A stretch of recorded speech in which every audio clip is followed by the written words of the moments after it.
আমিনের ওয়ার্ডারে কাবা যেই জায়গায় ছিলেন এই জায়গায় আসলেন, কিন্তু কাবার কোনো চিহ্ন নাই।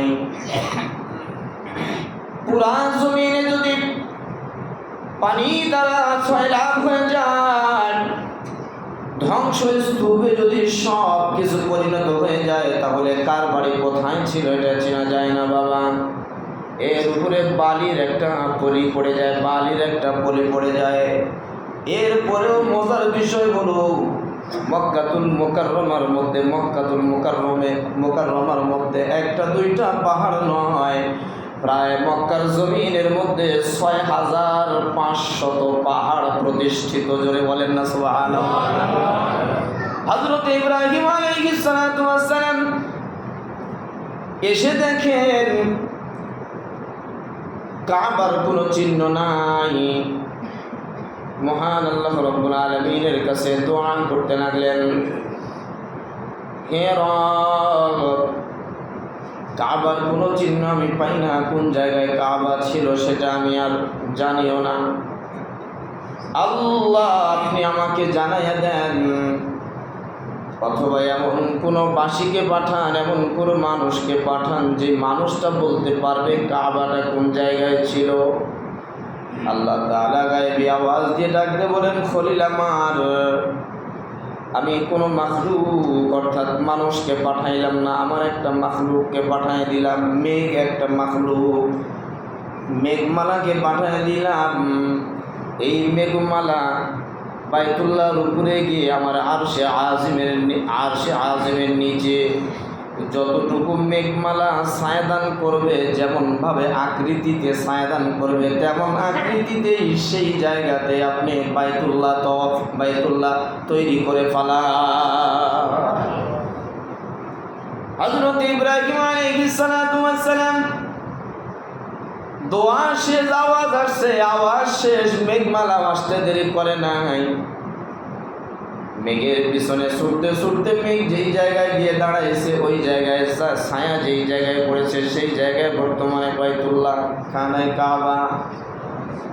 হযরত ইব্রাহিম আলাইহিস সালাতু ওয়াস সালাম মহান আল্লাহ রাব্বুল আলামিনকে দুআর মাধ্যমে জানায় দিলেন, আল্লাহ, আপনার বাইতুল্লাহ আমি নির্মাণ করব, বাইতুল্লাহ আমি বানাবো।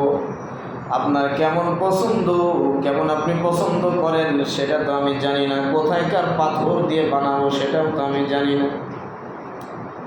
কিতাবের মধ্যে যেটা আসছে, কোন বান্দা যদি মহান আল্লাহ রাব্বুল আলামিনের রুচি সম্মতভাবে নিজেকে চালায়, এই বান্দা জান্নাতি। হযরত ইব্রাহিম খলিলুল্লাহ মহান আল্লাহ রাব্বুল আলামিনের রুচিতে ঘর তৈরি করার জন্য চেষ্টায় আছেন।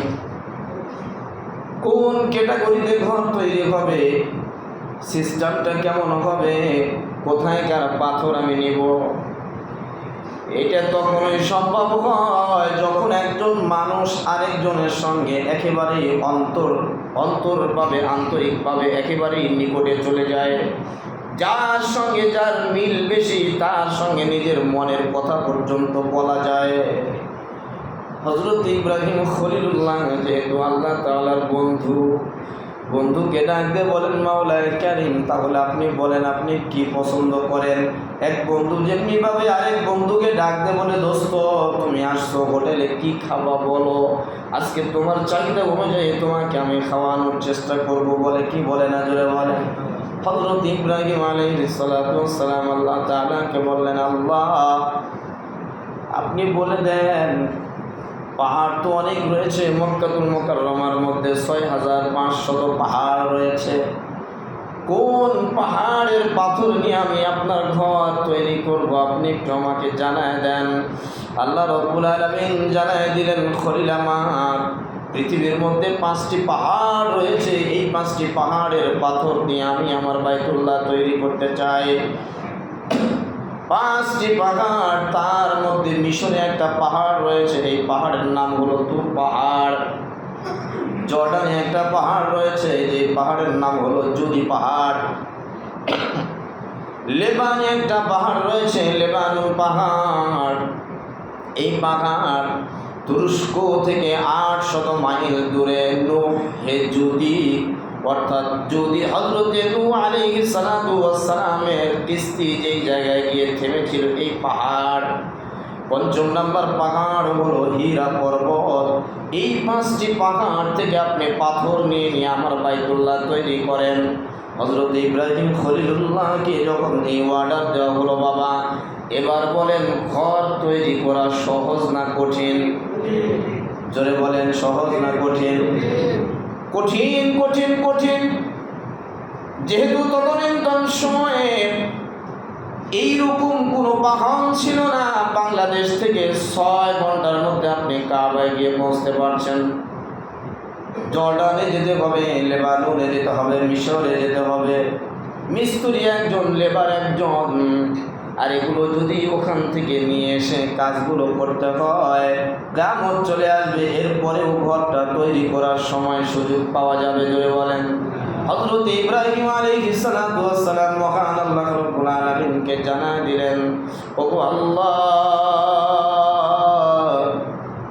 আমার যেই লেবার রয়েছে এই লেবার তো এই জায়গাগুলো চিনেও না। লেবারকে? জোরে বলেন কে? নিজের সন্তান হযরত ইসমাঈল আলাইহিস সালাতু ওয়াস সালাম। উনি কে? উনার বংশধরের মধ্যে আল্লাহ রাব্বুল আলামিন যাকে তৈরি করেছেন তিনি হলেন মুহাম্মদুর রাসূলুল্লাহ সাল্লাল্লাহু আলাইহি ওয়াসাল্লাম। লেবার দামি না কম দামি? জোরে বলেন। দামি লেবার। মহান আল্লাহ রাব্বুল আলামিন হযরত ইব্রাহিম আলাইহিস সালাতু ওয়াস সালামকে জানায় দিলেন, খলিল আমার, ওই পাহাড় থেকে পাথর আপনার লেবার নিয়ে আসা লাগবে না, আপনি শুধু ডাক দেন জর্ডান, এই পাহাড় থেকে পাথরগুলো চলে আসো। যেই কয়টা পাথরের প্রয়োজন হবে, জর্ডানে যেই পাহাড় রয়েছে এই পাহাড় থেকে যেই কয়টা পাথর লাগবে এই কয়টা পাথর আমি আল্লাহ রাব্বুল আলামিনের অর্ডারে উড়ে উড়ে চলে যাবে। ঠিক তাই করা হলো। আপনারা বলতে পারেন হুজুর মনে হয় কোনো গল্প মনে হয় এটা পাথর কি উঠতে পারে? পাথর কাঁদতেও পারে, পাথর কাঁদতেও পারে। ওয়াইন্না মিনহা লামা ইয়াশাক্কাকু ফায়াখরুজু মিনহুল মা। পাথর কান্নাকাটি করে, পাথর চোখ দিয়ে পানি বের হয়ে যায়, পাথরের চোখ দিয়ে পানি বের হয়। আরও অনেক কথাগুলো রয়েছে পাথর সম্পর্কে, অনেক কথা রয়েছে, আমি আমার উদ্দেশ্যকে হারায় ফেলবো এগুলো বলতে গেলে। আল্লাহ রাব্বুল আলামিনের অর্ডার যদি হয়, শুধু পাথর নয় বরং পুরা পৃথিবী উড়ে উড়ে এক জায়গা থেকে আরেক জায়গায় যাওয়া সম্ভব না অসম্ভব? এটা বিশ্বাস যদি থাকে তাহলে মুসলমান। কারণ আমার আল্লাহ রাব্বুল আলামিনের এই ক্ষমতা আছে না নাই? এই ক্ষমতা আমার মালিকের আছে। পাহাড় থেকে পাথর যতটুকু লাগবে ততটুকু চলে আসছে। হযরত ইব্রাহিম আলাইহিস সালাতু ওয়াস সালাম বাইতুল্লাহ গাঁথতে শুরু করে দিলেন। যতদূর পর্যন্ত খাতা পাওয়া যায় ততদূর পর্যন্ত গাঁথলেন।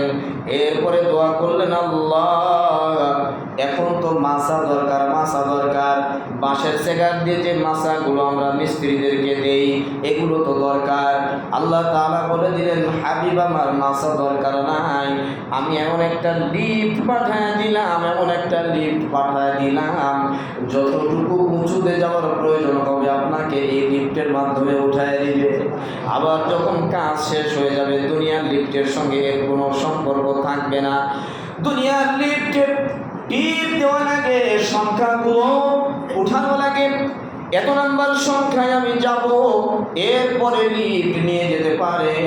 কিন্তু আমি আপনাকে এমন একটা লিফট দিলাম আপনার অন্তরের মধ্যে যতটুকু উঁচুতে যাওয়ার প্রয়োজন হবে লিফট এটা বুঝতেই পারবে, এখানে টিপ দেওয়ার কোনো প্রয়োজন নাই। সুবহানাল্লাহ বলেন না? এই লিফট হলো জান্নাতি একটা পাথর, যেটা মাকামে ইব্রাহিম যে পাথরকে বলা হয় জান্নাতি পাথর। এখানে দুইটি আছে, হযরত আসওয়াদ এবং মাকামে ইব্রাহিম, এই দুইটি পাথরই জান্নাতি পাথর। এই দুইটি পাথর যতদিন পর্যন্ত থাকবে ততদিন পর্যন্ত আল্লাহ তাআলা দুনিয়াতে কিয়ামত করবেন না। অর্থাৎ বাইতুল্লাহ যখন ধ্বংস হয়ে যাবে এই পাথরগুলো সেই দিন ধ্বংস করার জন্য কাফেররা চেষ্টা করবে। মহান আল্লাহ রাব্বুল আলামিন পাথর দুইটিকে উঠিয়ে নিবে। বাইতুল্লাহ হয়ে গেল। এবার হযরত ইব্রাহিম আলাইহিস সালাতু ওয়াস সালাম মুলতাজিম একটা জায়গা রয়েছে, মুলতাজিম একটা জায়গা রয়েছে কাবার, যেই জায়গায় হযরত আসওয়াদ যেই কোণার মধ্যে বসানো রয়েছে, অপর কোণায় একটা জায়গা, অপর কন্যার একটা জায়গা মুলতাসিম নামক জায়গা, এই কোণার মধ্যে নিজের মুখটা লাগায় দিয়া, নিজের মুখটা বাইতুল্লাহর সঙ্গে লাগায় দিয়া এবার মহান আল্লাহ রাব্বুল আলামিনের নিকটে দোয়া করতেছিলেন, রব্বানা তাকাব্বাল মিন্না ইন্নাকা আনতাস সামিউল আলিম। বাপজিরা আমার বলেন তো, আপনার বাড়িতে রাজমিস্ত্রি লাগাইছেন, প্রতিদিন যদি আপনি মজুরি নাও দেন, বাড়ির কাজটা কমপ্লিট হয়ে গেলে আপনি মজুরি না দিয়ে কি তাকে বিদায় করতে পারবেন? যদি আপনি বিদায় করেন তাহলে আপনি পৃথিবীর মধ্যে সবচেয়ে বড় নিমুখ হারাম বলে বিবেচিত হবেন। জোরে বলেন কথা ঠিক কিনা? হযরত ইব্রাহিম আলাইহিস সালাতু ওয়াস সালাম মজুরি চান নাই, মজুরি চান নাই, মজুরি চান নাই। বাইতুল্লাহ যখন শেষ হয়ে গেল, নির্মাণ কাজ শেষ, এবার মুলতাসিমের কোণার সঙ্গে নিজের মুখটা লাগায় দিয়া, হাত দুইটাকে প্রসারিত করে দিয়ে নিজের মুখটাকেও কাবার দেওয়ালের সঙ্গে লাগায় দিয়া মহান আল্লাহ রাব্বুল আলামিনের কাছে দোয়া করতেছিলেন, রব্বানা তাকাব্বাল মিন্না ইন্নাকা আনতাস সামিউল আলিম। আল্লাহ বলেন, খলিল আপনার দোয়া কবুল।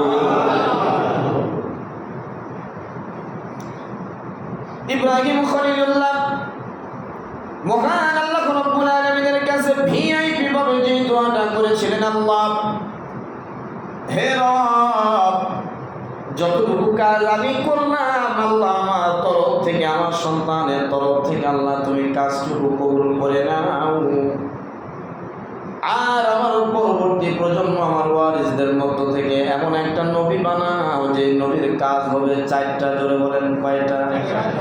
ইউআল্লিমুহুমুল কিতাব, এটা কোরআনুল কারীমের মধ্যে আসছে, সূরাতুল জুমআর 2 নম্বর আয়াতের মধ্যে মহান আল্লাহ রাব্বুল আলামিন বলেন, দোয়া যেটা করেছিলেন ইব্রাহিম খলিলুল্লাহ, দোয়াটা দেখেন দোয়ার ফসল কি, দোয়ায় কি কি উল্লেখ করেছিলেন এগুলো আল্লাহ তাআলা কালামে পাকের মধ্যে তুলে ধরেছেন। 1 নাম্বার কাজ তার হবে ওয়াইউআল্লিমুহুমুল কিতাব, এমন একজন নবী আল্লাহ তুমি আমার ওয়ারিসদের মধ্যে পাঠায় দিবা, আল্লাহ তার কাজ হবে কিতাব তেলাওয়াত করে করে তার উম্মতদেরকে শোনাবে, তোমার বান্দা বান্দীদেরকে শোনাবে। ইয়াতলু আলাইহিম আয়াতিনা, কিতাব তেলাওয়াত করে করে শোনাবে। 2 নম্বর কাজ হবে সেই নবীর কাজ, ওয়াইউআল্লিমুহুমুল কিতাব, এই কিতাবের ব্যাখ্যা, এই কিতাবের ব্যাখ্যা বিশ্লেষণ এগুলো তার উম্মতদেরকে শোনায় দিবে, জানায় দিবে। 3 নম্বর কাজ, ওয়াইউআল্লিমুহুমুল কিতাব ওয়াল হিকমা, সুন্নতের আমলগুলো, হিকমতগুলো, কৌশলগুলো আল্লাহ তোমাকে কিভাবে পাওয়া যাবে, তোমাকে পাওয়ার জন্য কৌশলগুলো কোনভাবে চললে তোমাকে পাওয়া যাবে, কি কি কাজ করলে তোমাকে পাওয়া যাবে, এই কৌশলগুলো যেন আমার সেই সন্তান তার উম্মতকে বুঝায় দেয়। 3 নম্বর কাজ, ওয়াইউআল্লিমুহুমুল কিতাবা ওয়াল হিকমাতা ওয়া ইউযাক্কিহিম, 4 নম্বর কাজ হলো আমার সেই সন্তান যেন এমন কিছু কাজ তার উম্মতকে বলে যেতে পারে যেই কাজের বিনিময়ে তারা নিজেরাই নিজেদেরকে পবিত্র বানাতে পারবে। এই 4টি কাজ দিয়ে আল্লাহ তুমি এমন একজন নবী আমার বংশধরদের মধ্যে পাঠায় দিবা যাতে করে এই 4টি কাজ কিয়ামত পর্যন্ত দুনিয়ার জমিনের মধ্যে আবাদ হতে থাকে। দোয়া কবুল হয়ে গেল। পরবর্তীতে আমার আপনার নবী সাইয়্যিদুনা জনাবে মুহাম্মদুর রাসূলুল্লাহ সাল্লাল্লাহু আলাইহি ওয়াসাল্লামকে আমরা পাইলাম ইব্রাহিমের বংশ থেকে, ইসমাঈল আলাইহিস সালাতু ওয়াস সালামের বংশধর থেকে আমরা ওনাকে পাইলাম। উনি হলেন যুগ সৃষ্ট, শুধু নয় পুরা পৃথিবীর মধ্যে যতগুলো মাখলুক আছে, উপরে যতগুলো মাখলুক আছে, আল্লাহ রাব্বুল আলামিনের পরে যার স্থান তিনি হলেন আমার আপনার নবী, দুজাহানের নবী সরকারে দু আলম মুহাম্মদুর রাসূলুল্লাহ সাল্লাল্লাহু আলাইহি ওয়াসাল্লাম। আমরা এমন উম্মত অনেক সময় দেখা যায় আমাদেরকে জিজ্ঞাসা করলে বলতেও পারি না আমাদের নবীজির নাম কি। অনেককে জিজ্ঞাসা করলে কেউ বলে আব্দুল কাদের জিলানী, আবার কেউ বলে ইমাম গাজালি। মানে আমরা মুসলমান এতই কপাল পোড়া যে আমাদের নবীজির নামটা পর্যন্ত আমরা বলতে পারি না। এখন মুসলমান আছে না নাই? নাম কি? মুহাম্মাদুর রাসূলুল্লাহ সাল্লাল্লাহু আলাইহি ওয়াসাল্লাম। এই বাইতুল্লাহ তৈরি হয়ে গেল। হযরত ইবনে আব্বাস রাদিয়াল্লাহু তাআলা আনহু থেকে হাদিস বর্ণিত, তিনি বলেন রাসূল আকরাম সাল্লাল্লাহু আলাইহি ওয়াসাল্লাম বলেছেন, ইন্না লিল্লাহি ফি কুল্লি ইয়াওমিন ওয়া লাইলাতিন 20 ওয়া মিআতা। মহান আল্লাহ রাব্বুল আলামিন এই বাইতুল্লাহর উপরে ফি কুল্লি ইয়াওমিন ওয়া লাইলাতিন, দিনে এবং রাত্রে 120টি রহমত এই বাইতুল্লাহর উপরে সর্বদাই নাজিল করতে থাকেন। তানজিলু আলা হাযাল বাইতি 60 লিত-তাইফিন, এর মধ্য থেকে 60টি রহমত যারা তওয়াফ করে তাদের উপরে ফেরেশতাদের মাধ্যমে বন্টন করে দেওয়া হয়। ওয়া 40 লিল মুসাল্লিন, আর যারা নামাজ আদায় করে চতুর্পার্শ্বে দাঁড়িয়ে দাঁড়িয়ে যারা নামাজ আদায় করে তাদেরকে 40% রহমত বন্টন করে দেওয়া হয়। ওয়া 20 লিন নাজিরিন, এবং এর দিকে নামাজও পড়ে না তওয়াফও করে না, শুধু নজর দিয়ে তাকিয়ে থাকলে 20টি রহমত ফেরেশতারা এদের উপরে বন্টন করে দেয়। আবু সাঈদ খুদরি রাদিয়াল্লাহু তাআলা আনহু তিনি বলেন, আল্লাহর নবী বলেছেন, আল্লাহর পুরো গোলাম যদি ঈমান এবং ইয়াকিন সহকারে আল্লাহর এই বাইতুল্লাহর দিকে তাকায়, এই ঘরের দিকে যদি ডাইরেক্ট তাকায়, আবু সাঈদ খুদরি বলেন আল্লাহর নবী বলেছেন তার জিন্দেগীর অতীতের সমস্ত গুনাহ মাফ করে দেওয়া হয়। এই ব্যক্তি ওই ব্যক্তির চাইতে উত্তম যেই ব্যক্তি ডাইরেক্টলি ভাবে বসে বসে বাইতুল্লাহ দেখে, দাঁড়ায় দাঁড়ায় বাইতুল্লাহ দেখে, অন্য জায়গায় বাইতুল্লাহ না দেখে যারা নফল ইবাদতের মধ্যে শামিল থাকে, ইবাদতের মধ্যে শামিল আছে, ওই ব্যক্তির চাইতে যে ব্যক্তির নজর দিয়ে দেখে এই ব্যক্তি আল্লাহর কাছে প্রিয়। হযরত আতা রাহমাতুল্লাহি আলাইহি তিনি বলেছেন, যে ব্যক্তি বাইতুল্লাহর দিকে তাকায় থাকে সারা রাত নফল নামাজ দাঁড়ায় দাঁড়ায় পড়লে যে সওয়াব আর নেকি হয়, আল্লাহ তাআলা বান্দার আমল নামায় সেই সওয়াব আর নেকি দান করে দেন। কাবার ফজিলত সম্পর্কে আরো বলেন, হযরত ইবনে আব্বাস রাদিয়াল্লাহু তাআলা আনহু থেকে বর্ণিত, তিনি বলেন রাসূল আকরাম সাল্লাল্লাহু আলাইহি ওয়াসাল্লাম বলেছেন, কাবার দিকে ঈমান এবং ইয়াকিন সহকারে আল্লাহর কোন গোলাম যদি তাকায়, সারা দিন নফল নামাজ পড়ার চাইতে সওয়াব বেশি তার আমল নামায় দেওয়া হয়।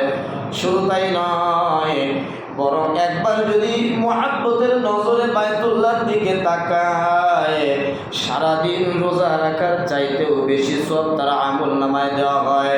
আল্লাহর নবী হাদিসের মধ্যে আরো বলেন, আল্লাহর রাস্তায় একদিন জিহাদ করলে যে সওয়াব আর নেকি হয়, এক নজর বাইতুল্লাহর দিকে তাকায় থাকলে তার চাইতে বেশি নেকি আর সওয়াব হয়।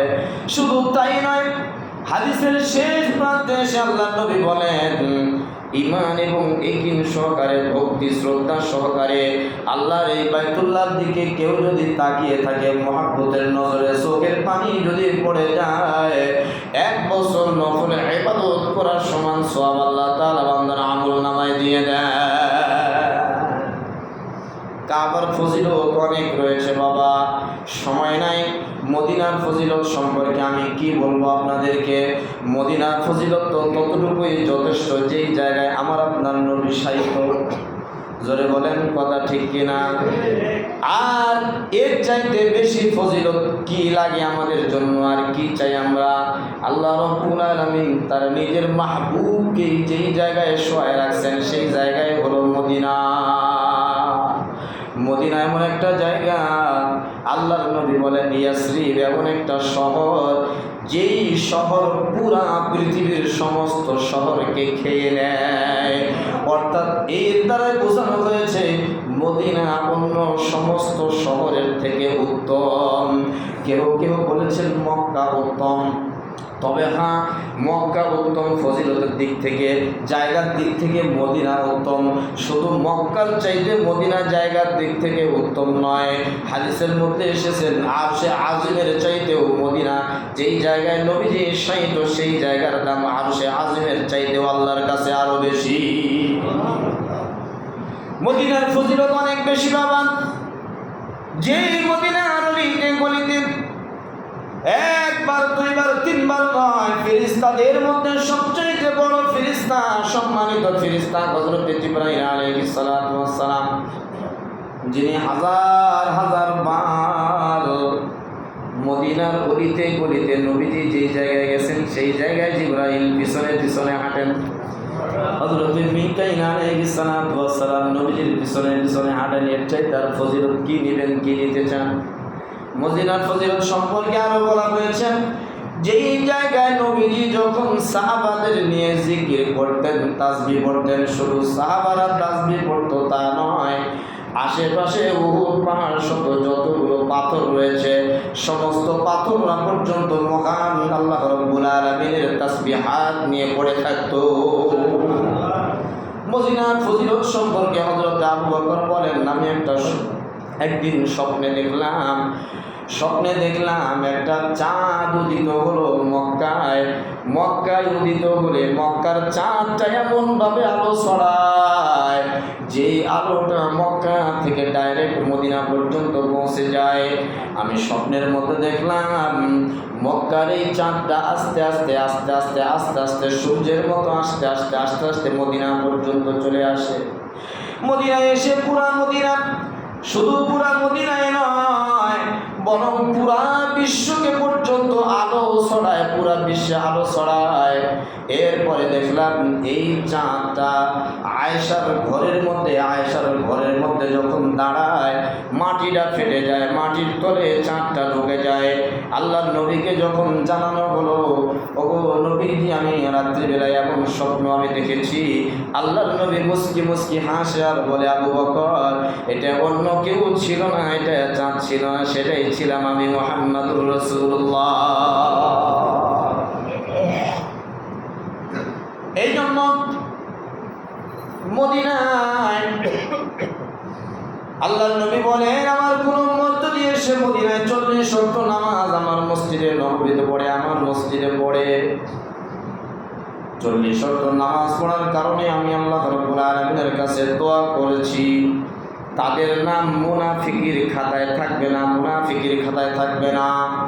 যারা এসে মদিনাবাসীদের সঙ্গে আদাওয়াতি করে, শত্রুতা করে, এদের উপরে আল্লাহ তাআলা লানত, ফেরেশতাদের লানত, আমি মুহাম্মদুর রাসূলুল্লাহ সাল্লাল্লাহু আলাইহি ওয়াসাল্লামের লানত।